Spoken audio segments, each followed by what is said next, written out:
ఇంకెరోజు అయితే 11వ తేదీ జూలై నెల 2024 గురువారం. ఇంకెరోజు మనం మదనపల్లి మార్కెట్లో టొమాటో స్టాక్ అంటే దిగుమతి నెల వచ్చి మనం ఎవరిలో తెలుసుకుందామండి. నేనుతో పోల్చుకుంటే దిగుమతి తగ్గిందా లేదా పెరిగిందా వీటిని వాళ్ళు తెలుసుకుందామండి. తెలుసుకునే ముందు ఇంకా మన ఛానల్ కొత్తగా ఎవరన్నా చూస్తుంటే కొత్త వాళ్ళు అలాగే సబ్స్క్రైబ్ చేయని వాళ్ళు అంటే మన ఛానల్ చూస్తా అలాగే మీకు పక్కనే సబ్స్క్రైబ్ బటన్ అయితే ఉంటుంది. సో సబ్స్క్రైబ్ చేసుకోకుండా అలాగే ఏడో లైక్ చేయకుండా చూస్తుంటే మీకు కుడి చేతి పక్కనే సబ్స్క్రైబ్ బటన్ అయితే ఉంటుంది. సో మీరు ఇంకా సబ్స్క్రైబ్ చేయకపోతే వెంటనే సబ్స్క్రైబ్ చేసుకోండి. कोई नवा आदमी दिखाए तो अभी तक नहीं सब्सक्राइब करा तो आपके राइट साइड पे सब्सक्राइब बटन दिखाएगा, सब्सक्राइब कर लो. ఇంకా మన వాళ్ళు కొత్తగా ఎవరైనా చూసారంటే సబ్స్క్రైబ్ చేసుకోండి. అలాగే ఏడోని షేర్ చేస్తాను, మీరు సపోర్ట్ చేస్తారని ఆశిస్తున్నానండి. ఇంకా విషయానికి వస్తే తెలిసిందే కదా, మదనపల్లి మార్కెట్లో సుమారుగా 29, 31, 32, 33 అయితే ఉన్నాయి. ఇంకా దిగుమతుల గురించి మాట్లాడుకోవాల్సి వస్తే మనం ముందుగా టీవీఎస్ మండి లైన్ మొత్తం మాట్లాడుకోవాలి. ఇక్కడ చూసుకున్నట్టయితే టీవీఎస్ మండి లైన్లో ఒక 10% మేర దిగుమతి అయితే తగ్గింది.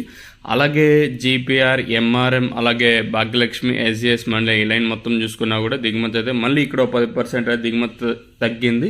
ఓవరాల్గా చూసుకుంటే నేనుతో పోల్చుకుంటే ఒక 20% మేర దిగుమతి అయితే ప్రస్తుతానికి అయితే తగ్గింది. ఒక్కొక్కసారి మనకి 6 గంటల 10 నిమిషాల తర్వాత కూడా దిగుమతులు అనేది వచ్చే అవకాశాలు అయితే ఉంటాయి.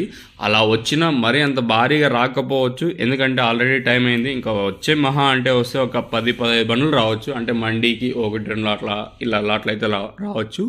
ఓవరాల్గా చూసుకుంటే నేనుతో పోల్చుకుంటే దిగుమతి అయితే తగ్గింది, ఒక 20% మేర దిగుమతి అయితే తగ్గింది. మరి చూద్దాము ఈ ధరలు అనేది ఏ విధంగా వెళ్తే చూడాలి. మరి రీజన్ ఏమో తెలియాల్సి ఉంది. మేబీ నేనేమన్నా వర్షం పడతా ఉందా లేదా సిచ్యువేషన్స్ ఏమనేది మనకైతే ఐడియా లేదు. సో ఓవరాల్గా టీవీఎస్ మండి లైన్ మొత్తం, అలాగే పాతాళం, అలాగే స్టార్టింగ్లో, అలాగే జీపీఆర్, ఎంఆర్ఎం, భాగ్యలక్ష్మి, అలా ఎస్జిఎస్ మండి లైన్ మొత్తం చూసుకున్నా కూడా దిగుమతి నేనుతో పోల్చుకుంటే ఒక 20% మేర ఈ పక్క ఆ పక్క కంపేర్ చేసుకుంటే 20% మేర దిగుమతి తగ్గింది.